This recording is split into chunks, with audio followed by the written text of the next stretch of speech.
성부와 성자와 성령의 이름으로 아멘. 슬기로운 가톨릭 성경 통독에 오신 것을 환영합니다. 저희가 마태오복음, 마르코복음을 통독하고 이제 루카복음을 시작하게 됐습니다. 루카복음은 80년경에 쓰여진 그런 책입니다. 저술년대로 보면 마르코복음이 70년경에 쓰여졌고 마테오와 루카복음이 80년대 그리고 요한복음이 90년에서 100년경에 쓰여졌다고 합니다. 주된 독자 마르코복음은 로마계 이방인들, 로마 쪽에 속하는 이방인들, 그리고 마테오복음은 유다인들, 그리고 루카복음은 그리스계 이방인. 우리는 사실 로마계인지 그리스계인지 유다인인지 잘 구분이 안 되지만 그 당시의 사람들에게는 서로 다른 그런 공동체였다는 것을 알 수가 있죠. 그리고 요한복음은 모든 이방인들을 상대로 쓰여진 그런 복음이다 하는 생각을 좀 가지면 좋겠고요. 이 루카복음은 총 24장으로 되어 있는 가장 사복음서 중에 가장 분량이 많은 그런 복음서이고 또 사도행전과 짝을 이룬다고 합니다. 그래서 루카복음이 전편 그리고 사도행전이 후편 이렇게도 이야기를 해요. 그런데 이 루카라는 사람은 사도 바울의 협조자로 활동한 의사라고 봅니다. 그런데 루카복음서에서는 바오로 사도가 직접 쓴 서간 내용, 그 편지들 내용과 어긋나는 점들이 많이 발견이 되고 또 율법과 복음, 신앙과 실천의 관계를 깊이 숙고하였던 바오로의 사상과 연결되지 않는 부분들이 많이 있다고 그래요. 그래서 바오로의 협조자 루카가 썼다고 볼 수 없는 면들이 많이 있는데 교회의 전승에 따라서 이 익명의 저자를 루카라고 부르고 있습니다. 그래서 우리는 그냥 루카 복음이다. 루카가 쓴 거룩한 복음이다. 이렇게 아시면 되겠습니다. 내용은 머릿말로 시작이 됩니다. 머릿말 1장 1절부터 4절까지 머릿말이죠. 복음서를 테오필로스에게 바친다라고 되어 있어요. 테오필로스라는 말은 하느님께 사랑받는 사람들이란 뜻입니다. 그래서 테오필로스가 누구인지 정확히 알 수가 없어요. 어쩌면 예수님을 믿기 시작한 고위 관리였을 수 있고 또 그 이름 뜻대로 하느님께 사랑받고 또 하느님을 사랑하는 이방인들 모두를 가리킬 수도 있습니다. 기록을 남기는 일이 많은 사람들이 손을 대었고 또 전해진 내용들을 그대로 엮었다고 이야기하고 있어요. 그래서 복음은 쉽게 고치거나 첨가하거나 삭제하지 않는 그런 특징이 있습니다. 자, 그러면 역사적인 루카복음 1장을 읽어보도록 하겠습니다. 우리 가운데서 이루어진 일들에 관한 이야기를 엮는 작업에 많은 이가 손을 대었습니다. 처음부터 목격자로서 말씀이 종이 된 이들이 우리에게 전해준 것을 그대로 엮은 것입니다. 존귀하신 테오필로스님, 이 모든 일을 처음부터 자세히 살펴본 저도 귀하께 순서대로 적어드리는 것이 좋겠다고 생각하였습니다. 이는 귀하께서 배우신 것들이 진실임을 알게 해드리려는 것입니다. 이것이 이제 머릿말입니다. 그래서 사실대로 적는다 이런 내용들이 나오죠. 복음서 저자 또는 그 필사를 했던 사람들의 정신은 바로 여기에 있습니다. 사실 그대로 전한다 하는 것이죠. 세례자 요한의 출생 예고. 여기서부터는 예수님의 탄생과 유년 시절에 관한 부분입니다. 루카는 아우구스투스 황제, 또 퀴리니우스 시리아 총독 등을 거론하면서 로마의 구체적인 역사 속에서 예수님이 탄생 사건을 위치시킵니다. 그리고 이 일이 매우 의미 있고 중요한 사건이라는 것을 강조해요. 또한 구약 성경을 대거 인용하여 예수님이 오래전부터 기다려왔던 인물이라고 부각시킵니다. 특히 세례자 요한과 예수님이 탄생 기사를 서로 비교하면서 대조하여 예수님이 요한을 능가하는 분이시다 하는 것을 이야기합니다. 유다 임금 헤로데 시대에 아비야 조에 속한 사제로서 즈카르야라는 사람이 있었다. 그의 아내는 아론의 자손으로서 이름은 엘리사벳이었다. 이 둘은 하느님 앞에서 의로운 이들로 주님의 모든 계명과 규정에 따라 흠없이 살아가는 사람들이었다. 그런데 그들에게는 아이가 없었다. 엘리사벳이 아이를 못 낳는 여자였기 때문이다. 게다가 둘 다 나이가 많았다. 스가랴가 자기 조 차례가 되어 하느님 앞에서 사제 직무를 수행할 때의 일이다. 사제직의 관례에 따라 제비를 뽑았는데 그가 주님이 성소에 들어가 분향하기로 결정되었다. 그가 분향하는 동안에 밖에서는 온 백성의 무리가 기도하고 있었다. 그때 주님의 천사가 스가랴에게 나타나 분향 제단 오른쪽에 섰다. 스가랴는 그 모습을 보고 놀라 두려움에 사로잡혔다. 천사가 그에게 말하였다. 두려워하지 마라, 스가랴야. 너희 청원이 받아들여졌다. 내 아내 엘리사벳이 너에게 아들을 낳아줄 터이니 그 이름을 요한이라 하여라. 너도 기뻐하고 즐거워할 터이지만 많은 이가 그의 출생을 기뻐할 것이다. 그가 주님 앞에서 큰 인물이 될 것이기 때문이다. 그는 포도주도 독주도 마시지 않고 어머니 태중에서부터 성령으로 가득 찰 것이다. 그리고 이스라엘 자손들 가운데에서 많은 사람을 그들이 하느님이신 주님께 돌아오게 할 것이다. 그는 또 엘리야의 영과 힘을 지니고 그분보다 먼저 와서 부모의 마음을 자녀에게 돌리고 순종하지 않는 자들은 의인들의 생각을 받아들이게 하여 백성이 주님을 맞이할 준비를 갖추게 할 것이다. 스가랴가 천사에게 제가 그것을 어떻게 알 수 있겠습니까? 저는 늙은이이고 제 아내도 나이가 많습니다. 하고 말하자 천사가 그에게 대답하였다. 나는 하느님을 모시는 가브리엘인데 너에게 이야기하여 이 기쁜 소식을 전하라고 파견되었다.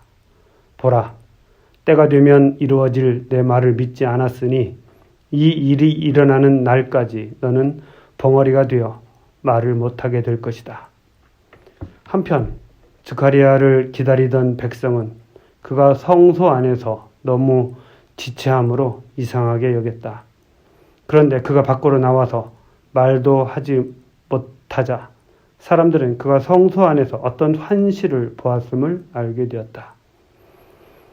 그는 사람들에게 몸짓만 할 뿐 줄곧 벙어리로 지냈다. 그러다가 봉직 기간이 찾아 집으로 돌아갔다. 그 뒤에 그의 아내 엘리사벳이 잉태하였다. 엘리사벳은 5달 동안 숨어 지내며 이렇게 말하였다.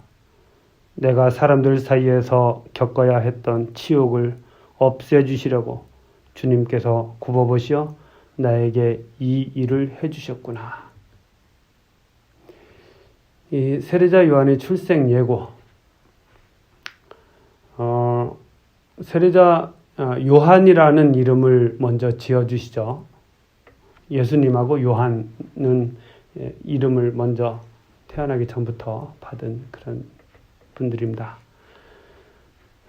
내용에는 그분보다 먼저 와서 백성이 주님을 맞이할 준비를 갖추게 할 것이다. 그것을 어떻게 할 수 있겠습니까? 라고 물으니까 때가 되면 이루어질 일을 믿지 않았다. 라고 하면서 표징으로서 벙어리가 되는 이런 놀라운 일이 일어나죠.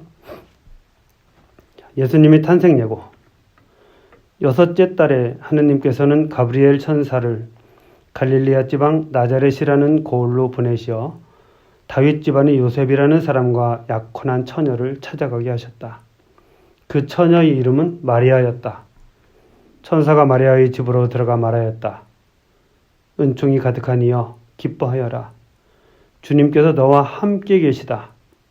이 말에 마리아는 몹시 놀랐다. 그리고 그 인사말이 무슨 뜻인가 하고 곰곰이 생각하였다. 천사가 다시 마리아에게 말하였다. 두려워하지 마라, 마리아야. 너는 하느님의 총애를 받았다. 보라, 이제 네가 잉태하여 아들을 낳을 터이니 그 이름을 예수라 하여라. 그분께서는 큰 인물이 되시고 지극히 높으신 분의 아드님이라 불리실 것이다. 주 하느님께서 그분의 조상 다윗의 왕좌를 그분께 주시어 그분께서 야곱 집안을 영원히 다스리시리니 그분의 나라는 끝이 없을 것이다. 마리아가 천사에게 저는 남자를 알지 못하는데 어떻게 그런 일이 있을 수 있겠습니까? 하고 말하자 천사가 마리아에게 대답하였다. 성령께서 너에게 내려오시고 지극히 높으신 분의 힘이 너를 덮을 것이다. 그러므로 태어날 아기는 거룩하신 분, 하느님의 아드님이라고 불릴 것이다.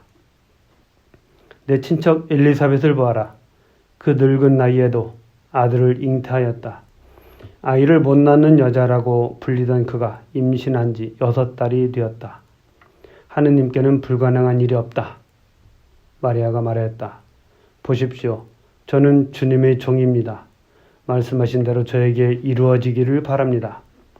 그러자 천사는 마리아에게서 떠나갔다. 스가랴는 벙어리가 됐지만 말을 못하게 됐지만 마리아는 또 자세한 설명을 듣고 주님의 종이라고 고백을 하게 된 것이죠. 은총이 가득하신 분이시다. 이렇게 나오죠. 마리아가 엘리사벳을 방문하다. 그 무렵에 마리아는 길을 떠나 서둘러 유다 산악지방에 있는 한 고을로 갔다. 그리고 스가랴의 집에 들어가 엘리사벳에게 인사하였다. 엘리사벳이 마리아의 인사말을 들을 때 그의 태 안에서 아기가 뛰놀았다. 엘리사벳은 성령으로 가득 차 큰 소리로 외쳤다. 당신은 여인들 가운데에서 가장 복되시며 당신 태중의 아기도 복되십니다. 내 주님의 어머니께서 저에게 오시다니 어찌 된 일입니까? 보십시오. 당신의 인사말 소리가 제 귀에 들리자 저희 태 안에서 아기가 즐거워 뛰놀았습니다. 행복하십니다. 주님께서 하신 말씀이 이루어지리라고 믿으신 분. 주님께서 하신 일들이 이루어지리라고 믿으면 행복합니다. 마리아처럼. 마리아의 노래. 그러자 마리아가 말하였다. 내 영혼이 주님을 찬송하고 내 마음이 나의 구원자 하느님 안에서 기뻐 뛰네. 그분께서 당신 종의 비천함을 굽어보셨기 때문입니다. 이제부터 과연 모든 세대가 나를 행복하다 하리니 전능하신 분께서 나에게 큰 일을 하셨기 때문입니다. 그분의 이름은 거룩하고 그분의 자비는 대대로 당신을 경외하는 이들에게 미칩니다. 그분께서는 당신 팔로 권능을 떨치시어 마음속 생각이 교만한 자들을 흩으셨습니다. 통치자들을 왕좌에서 끌어내리시고 비천한 이들을 들어 높이셨으며 굶주린 이들을 좋은 것으로 배불리시고 부유한 자들을 빈손으로 내치셨습니다. 당신의 자비를 기억하시어 당신 종 이스라엘을 거두어 주셨으니 우리 조상들에게 말씀하신 대로 그 자비가 아브라함과 그 후손에게 영원히 미칠 것입니다. 마리아는 3달가량 엘리사벳과 함께 지내다가 자기 집으로 돌아갔다. 세례자 요한의 출생. 엘리사벳은 해산딸이 차서 아들을 낳았다. 이웃과 친척들은 주님께서 엘리사벳에게 큰 자비를 베푸셨다는 것을 듣고 그와 함께 기뻐하였다. 8일째 되는 날 그들은 아기의 할례식에 갔다가 아버지의 이름을 따서 아기를 즈카리아라 라고 부르려 하였다. 그러나 아기 어머니는 안 됩니다. 요한이라고 불러야 합니다. 하고 말하였다. 그들은 당신의 친척 가운데에는 그런 이름을 가진 이가 없습니다. 하며 그 아버지에게 아기의 이름을 무엇이라고 하겠느냐고 손짓으로 물었다. 스가랴는 글 쓰는 판을 달라고 하여 그의 이름은 요한이라고 썼다. 그러자 모두 놀라워하였다. 그때 스가랴는 즉시 입이 열리고 혀가 풀려 말을 하기 시작하면서 하느님을 찬미하였다. 그리하여 이웃이 모두 두려움에 휩싸였다. 그리고 이 모든 일이 유다의 온 산악지방에서 화제가 되었다. 소문을 들은 이들은 모두 그것을 마음에 새기며 이야기가 대체 무엇이 될 것인가 하고 말하였다. 정녕 주님의 손길이 그를 보살피고 계셨던 것이다. 스가랴의 노래. 아기의 아버지 스가랴는 성령으로 가득 차 이렇게 예언하였다. 주 이스라엘의 하느님께서는 찬미받으소서. 그분께서는 당신 백성을 찾아와 속량하시고 당신 종 다윗 집안에서 우리를 위하여 힘센 구원자를 일으키셨습니다. 당신이 거룩한 예언자들의 입을 통하여 예로부터 말씀하신 대로 우리 원수들에게서 우리를 미워하는 모든 자의 손에서 우리를 구원하시려는 것입니다. 그분께서는 우리 조상들에게 자비를 베푸시고 당신이 거룩한 계약을 기억하셨습니다. 이 계약은 우리 조상 아브라함에게 하신 맹세로 원수들 손에서 구원된 우리가 두려움 없이 한평생 당신 앞에서 거룩하고 의롭게 당신을 섬기도록 해주시려는 것입니다. 아기야, 너는 지극히 높으신 분의 예언자라 불리고 주님을 앞서가 그분의 길을 준비하리니 죄를 용서받아 구원됨을 주님의 백성에게 깨우쳐 주려는 것이다. 우리 하느님의 크신 자비로 높은 곳에서 별이 우리를 찾아오시어 어둠과 죽음의 그늘에 앉아있는 이들을 비추시고 우리 발을 평화의 길로 이끌어 주실 것이다. 요한의 어린 시절과 젊은 시절. 아기는 자라면서 정신도 굳세어졌다. 그리고 그는 이스라엘 백성 앞에 나타날 때까지 광야에서 살았다. 자, 오늘은 여기까지 읽도록 하겠습니다. 성부와 성자와 성령의 이름으로 아멘.